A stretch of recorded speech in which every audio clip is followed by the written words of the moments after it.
Ako si Israel, ang otits ng batang 90s. Di ko pa alam kung anong plano ko sa buhay. Pinagdadaanan mo, pinagdadaanan ko, tara, samahan mo ko. Daily vlog number 1, ang aking kaarawan.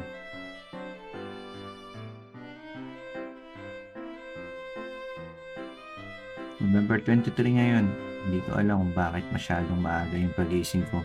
O dahil ba excited lang ako.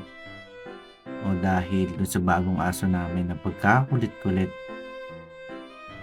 Kaya naman dali-dali na akong bumangon.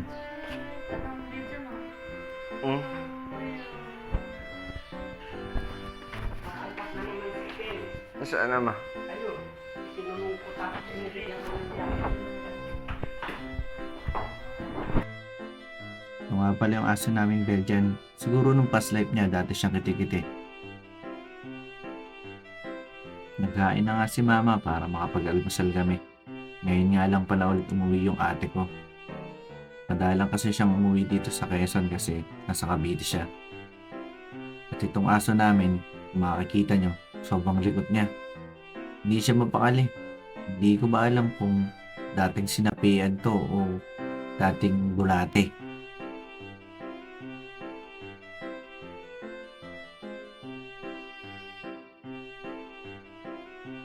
At pagkatapos nga namin kumain, hinatid ko na yung anak ko.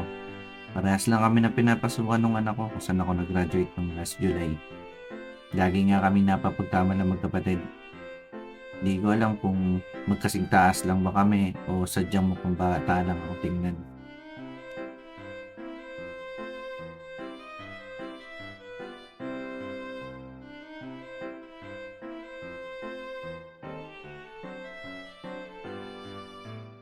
At pagka-uwi ko nga, inayos ko na yung mga gamit ko pang laro ng airsoft.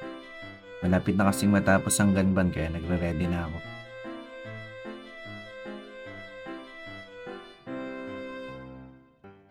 At pagkatapos ko maglinis ng gamit ko, nagwalis na muna ako.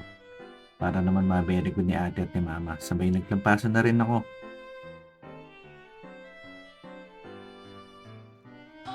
At syempre, ano pa nga bang gagawin natin pagkatapos natin maglinis ng bahay?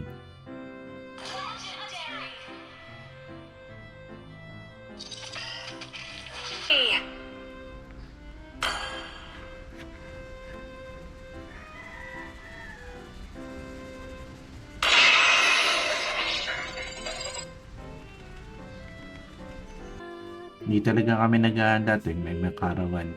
Kaya nagulat na lang ako, bumili pala si ate at si mama ng cake.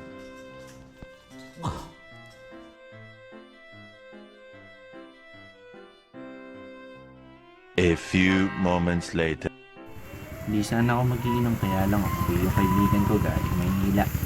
Bumili na lang daw ako ng ihaw-ihaw. Ito nga pala yung ihawan dito sa Saraya, isa sa pinakamasarap.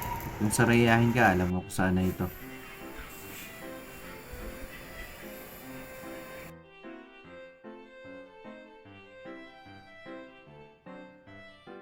Nagsimula na nga yung inuman. Actually, ilan lang bisita ko. Ako rin naman bisita. Painom nga pala to ng kaibigan ko, yung nakapula. Siya ang nagdala ng alak namin at saka ng pulutan. Nandito ko muna yung bulalo sa aking maliit na initan. Ngayon na yung mag-light man lang. Medyo matigas-tigas yung Medyo malalim na rin pintuhan namin dito kaya alam kong tumatama na yung Jameson. At yun nga, nakauwi na rin ako. Nakala ko hindi pa ako pagbubuksan ni mama kahit 1:30 na ako nakauwi. Tapos naman ako nakauwi. 32 na ako. Ayan, nalilito pa ako paano isasang yung 32.